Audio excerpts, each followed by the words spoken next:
2/3 majority পাওয়ার পর যখন যিনি 2/3 মেজরিটি পেয়েছেন গত 55 বছরের ইতিহাসে তার আইনের ঊর্ধ্বে উঠে যান। আপনি টোটাল অনিয়মে চলছেন।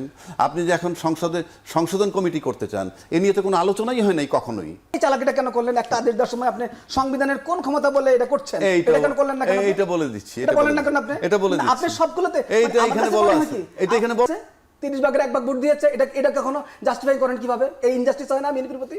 আবার আপনি দেখেন বিএনপি যেগুলো নোট অফ ডিসেন্ট দিচ্ছে সেগুলোকে আপনি প্রধান প্রশ্ন নিয়ে আসলেন, সেখানে কি বিএনপির প্রতি আপনি অন্যায় করলেন না? গণভোটের প্রস্তাবক আজকের ক্ষমতাসীন দল নোট অফ ডিসেন্ট দিয়ে তারা যখন জুলাই সনদ স্বাক্ষর করে সেখানে তারা ঐক্যমত্যে যাইতে পারে নাই বলেই গণভোট ফাইনালি বলছে গণভোট হবে। আপনি গণভোটে যাওয়ার পর নোট অফ ডিসেন্ট, আবার গণভোট কবে এটা নিয়ে অনেক কথা হয়েছে, আগে না পরে গণভোটে যাওয়ার পর নোট অফ ডিসেন্ট আর চলবে না।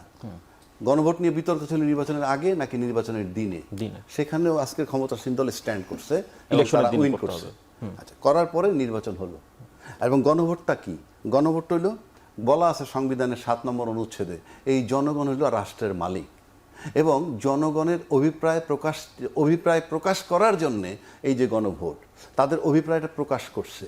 সেই অভিপ্রায় প্রকাশ করার পর গণভোট জয়লাভ করলো। আজকের প্রধানমন্ত্রীও বলছেন গণভোটকে হাতে ভোট দিছে, তার কথায়ও ভোট দিতে আমরা মনে করি তার প্রতি মানুষ আস্থা আনছে, ভোট দিছে এবং উনি আস্থার থেকে সরবেন না। কিন্তু উনি এখন একেবারেই নীরব। It's a question mark. উনি নীরব কেন? উনি প্রশ্ন আসবে, এটা স্বাভাবিক। তো যাই হোক, এখন এই যে মালিকদের অভিপ্রায় হইল গণভোট। এখন আমি রাষ্ট্রের মালিক, আমরা ভোট দিছি, আমাদের অভিপ্রায় গণভোটের ভিত্তিতে সংস্কার হবে। এটা গণভোট হইলেই যে আইন হয়ে যাবে তা না, কিন্তু গণভোটের আলোকে আইনসভায় এটা ঢুকিয়ে আইনে রূপান্তরিত করতে হবে সংস্কারের ফর্মে। বাট বাংলাদেশের ট্রেডিশন 2/3 মেজরিটি পাওয়ার পর যখন যিনি 2/3 মেজরিটি পেয়েছেন গত 55 বছরের ইতিহাসে তার আইনের ঊর্ধ্বে উঠে যান। কোনো আইন তারা মানবেন না, কিছু ধার ধারবেন না এবং রেজাল্ট 0 পরিষ্কার। না, এবারও কি সেরকম সংখ্যা দেখতেছেন? 2/3 মেজরিটি পাওয়ার পর না মানলে কিছুই হবে না। আপনি না মানলে মানে আমি আলোচনায় বসলাম, মানলাম না, কিছু না। সংসদ কিন্তু চলছে। কিভাবে চলছে? আপনি টোটাল অনিয়মে চলছেন। আপনি যে এখন সংসদে সংশোধন কমিটি করতে চান, এ নিয়ে তো কোনো আলোচনাই হয় নাই কখনোই। আগে পরে তো আলোচনা হয় নাই, এখন করতেছেন। এটা আপনি করতে পারতেন যদি গণভোটটা না আসতো, গণভোট ইস্যু না থাকতো যে আমাদের এই সংস্কার করা দরকার, আমরা একটা কমিটি করি। আপনি সংস্কার করার জন্য গণভোটকে মাঠে নিয়ে এসে পাশ করাই আনার পর আপনি সেখান থেকে সরে যাচ্ছেন। আপনি মানুষের আস্থা আপনাদের উপর থেকে উঠে যাচ্ছে, কোনো সন্দেহ নাই। এখন আস্থা উঠে যাচ্ছে। এখন যারা বিরোধী দল পারবে না, তাদের কি করা উচিত? যারা বিরোধী দল, তাদের বিরোধী দল আউট অফ কাউন্ট। কেন কাউন্ট? আমি বলি বিরোধী দলের ভিতরে আমি নির্ভরশীল না। উনি থাকলেন না থাকলেন, আমার তো 2/3 মেজরিটি আছে রে ভাই, জিনিসটা ওইখানে আসেন আপনি। সুতরাং আমি যদি ভাবি আমার 2/3 মেজরিটি আমি কাউকে বদার করবো না, be sure about it. You can't run 15 years like Hasina. যদি ওইটা কেউ মনে করেন আপনারা যে হাসিনা যেভাবে, আমি আবারও বলছি, আগেও বলছি এখনো, হাসিনা যেভাবে বাংলাদেশের প্রশাসনকে তার মতো করে ব্যবহার করছে, সেকেন্ড ম্যান বাংলাদেশে আগামী 100 বছরে আসবে না যারা প্রশাসনকে এইভাবে ব্যবহার করছে। নাম্বার 1। নাম্বার 2, প্রশাসনটা বিরাট লেসন পাইছে হাসিনার সাথে কোঅপারেট করে কাজ করতে গিয়ে। আপনি প্রশাসনকেও সেভাবে পাবেন না। সুতরাং আলটিমেটলি কোথায় যাবে আমরা কনসিকুয়েন্স সম্পর্কে বলতে পারি না।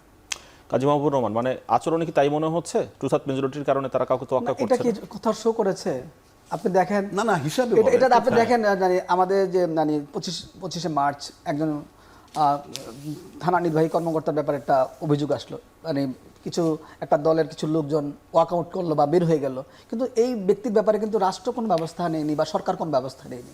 আপনি এটা চিন্তা করেন, গত 15 বছর এই ধরনের কোনো কথা বললে কি হতো? তার চাকরি চলে যেত। এমনকি তার ওই যে জিয়াউর রহমানকে স্মরণ না করা, ওই যে এটা আমি একটু এটা তো সংবিধান ফলো করছে। ফলোইং কনস্টিটিউশন, সংবিধান আছে, বঙ্গবন্ধু দেশের জাতীয় স্বাধীনতার ঘোষক। আমি বঙ্গবন্ধুর স্বাধীনতা ঘোষক মানতে চাই না পার্সোনালি, ফর এক্সাম্পল, কিন্তু বইতে লেখা আছে মানবো না, এটা হয়। আপনি চেঞ্জ করেন না কাগজটা, চেঞ্জ ইট বাধ্য। কাজী মাহবুবুর রহমান না, একই কথা তো ঐক্যমত্য কমিশনে করেছে, এত সুন্দর করে ঐক্যমত্য কমিশন নিজেকে জুলাই যোদ্ধা, জুলাইয়ের পক্ষে না, না, বলে আপনি- সে নিজে প্রস্তাব করে গেছে বঙ্গবন্ধুর ব্যাপারে তার একই ধরনের কথা। ঐক্যমত্য কমিশন কথা আমি দেখছি না কোথাও, মানে আপনি জাস্টিফাইবল কোনো প্রপোজাল, যে প্রপোজালগুলো আমি তো আপনাকে 3টা উদাহরণ দিলাম, আপনি যে জাতীয়ভাবে আমাকে ইম্পোজটা করলেন 4টা প্রশ্ন দিয়ে, এখানে যে আমাকে কোনো চয়েস করার সুযোগ দিলেন না, সবগুলোর জন্য হ্যাঁ বা না? আমাকে যে বাধ্য করলেন হ্যাঁ না করতে, আমি তো এখানে 50% 60% একমত, 70% একমত ধরতে পারেন, কিন্তু আমি বাকি 30% একমত, অথচ ওই 70%-এর জন্য আমাকে 30% এর মতামত ছেড়ে দিতে হলো। এটা তো ঐক্যমত্য কোশ্চেনের চালাকি, এটা চতুরতা। সেটা আপনি তো- এই জিনিসটা কখনো, সেটা তো এই আপনারা যেই কথাটা ভাই। বিএনপির উপরে কন্টেম করছেন, এই কন্টেম করা দরকার আপনাদেরকে আগে ঐক্যমত্য কমিশনকে নিয়ে, এবং ঐক্যমত্য কমিশনের বিচার করা দরকার তারা কেন এই কালকে ধরনের তো শুনলাম, প্রস্তাব- আপনি বিচার করেন আর যাই করেন, ফসল তো আইসে গেছে। ফসল সেটা- আসছে। ফসল কিরকম একটা ইন্ডাস্ট্রি হইছে, এই ইন্ডাস্ট্রির ভিতরে কিছু প্রোডাক্ট বাজারে চলে গেছে, বিস্কিট, সাবান, সে তো কেক, process অনুযায়ী করে নাই। সবকিছু হলো। process অনুযায়ী পরে করে নাই। পরে কথা হইলো কি, ইন্ডাস্ট্রিটা যে এস্টাবলিশড হইছে, অনিয়ম কিছু কাগজপত্রের ত্রুটি আছে, ভালো কথা, ইন্ডাস্ট্রি বন্ধ করে দিলাম, প্রোডাক্টটা কি হবে? প্রোডাক্ট তো বাজারে খাইতেছে, বাজারে চলে গেছে। কাপড় ধুইতেছে সাবান দিয়ে। তা আমার তো গণভোটের পারপাসই শেষ, এটা পাশ করলেই কি, আর ওই যে রাষ্ট্রপতির যে আদেশ ফেল করলেই কি, এটার ফসল তো গণভোট এসে গেছে, এইটাকে কি করবেন? আপনি সেটা যে নিয়ে আদেশটা challenge যে থাকবে। আদেশটা আপনি সবগুলো অধ্যাদেশ জারি করেন সংবিধানের এই ক্ষমতা বলে, কিন্তু একটা আদেশ জেনে দেওয়ার সময় যেটা সবচেয়ে ইম্পর্টেন্ট, আপনি এই চালাকিটা কেন করলেন? একটা আদেশ দেওয়ার সময় আপনি সংবিধানের কোন ক্ষমতা বলে এটা করছেন, এটা কেন করলেন না কেন আপনি? এইটা বলে দিচ্ছি, এটা বলেন না কেন আপনি? এটা বলে না, দিচ্ছি। আপনি সবগুলোতে এইটা মানে আমার এখানে কাছে বলা মনে হয় আছে, কি, এটা এখানে বলা আছে। আমার কাছে মনে হয় কি এটা- তারা, এটা বলা আছে আমার কেন? কাছে মনে হয় ঐক্যমত্য কমিশন নিজেই এই জাতীয় অনৈক্যতা তৈরি করার একটা ফ্যাক্টরি তৈরি করে গেছে, এবং কি সে অদ্ভুত, তার প্রক্রিয়াতে বিএনপিকে কোণঠাসা করেছে, 30 ভাগের 1 ভাগ ভোট দিয়েছে। এটা কখনো জাস্টিফাই করেন কিভাবে? এই ইনজাস্টিস হয় না বিএনপির প্রতি? আবার আপনি দেখেন বিএনপি যেগুলো নোট অফ ডিসেন্ট দিচ্ছে, সেগুলোকে আপনি প্রধান প্রশ্ন নিয়ে আসলেন, সেখানে কি বিএনপির প্রতি আপনি অন্যায় করলেন না? বিএনপি দল বাদ দিলাম, বিএনপির সমর্থকদের প্রতি অন্যায় করলেন না, যারা বাংলাদেশে বিএনপিকে সমর্থন করে যে নাগরিকরা, সেটা কিন্তু আমরা কেউ বলছি না। 3 নাম্বার হলো, আপনি যে প্রস্তাবগুলো সামনে নিয়ে আসছেন, সেই প্রস্তাবগুলো কি বাংলাদেশের সুশাসন নিশ্চিত করতে পারে? আপনি কিভাবে যাচাই করলেন? আপনি তো কম্পারেটিভ পলিটিক্সে আমি দেখালাম আপনাকে, সাউথ এশিয়ার 3টা দেশে দেখালাম যে এই কাজগুলো করার পরে সুশাসন আসে নাই। তাহলে আমি যে আজকে উচ্চকক্ষ বানাবো, আমি যে আরো 100টা মাস্তান বানাবো না, আমি যে আনুপাতিক নির্বাচন বানিয়ে ছোট ছোট কয়েকটা দল এনে সরকারকে অস্থিতিশীল করবো না, এই কথা বলবে রাজা কি ভাই, 1 মিনিট শুনে একটু বিরতিতে বলবে যাব, 1 মিনিট শুনবো, একটু রিঅ্যাকশনটা শুনে বিরতিতে যাব। ভাই আপনি ঐক্যমত্য কমিশনের দোষ দেন আর যাই দেন, ঐক্যমত্য কমিশনের যদি আমি অথর্ব বলি বা বুদ্ধিমান বলি, সারা বাংলাদেশের পলিটিশিয়ানগুলো কি করলেন? 8 মাস লেফট রাইট করলেন আর গেলেন আর আসলেন, তখন 3 মাসের মধ্যে নির্বাচন নিতে পারলেন না, তখন গিয়া বললেন না ইউনূস সাহেব আপনার লোকের সাথে কি বসবো আমি, আমার তো মেয়াদ শেষ হয়ে দিতেছে, in accordance with the constitution 7ই নভেম্বর 2024 মধ্যে নির্বাচন দেওয়ার কথা, আপনি এই সমস্ত আলাপ রাখেন।